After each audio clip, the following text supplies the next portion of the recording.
বার্ষিক 10% সরল সুদে একদিনে 1 টাকা সুদ হলে আসল কত টাকা?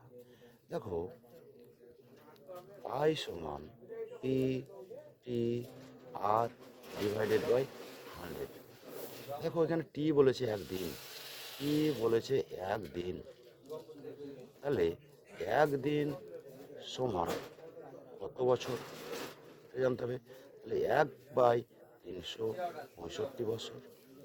তাহলে আই সমান পি কত জানি না, টি কত 1/365 ইন্টু আর কত 10 ডিভাইডেড বাই 100।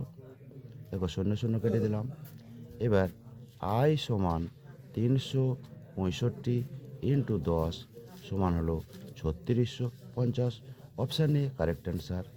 উপরের অঙ্কটা বুঝে থাকলে নিচের অঙ্কটা কমেন্ট করে কমেন্ট বক্সে অ্যান্সার জানাও।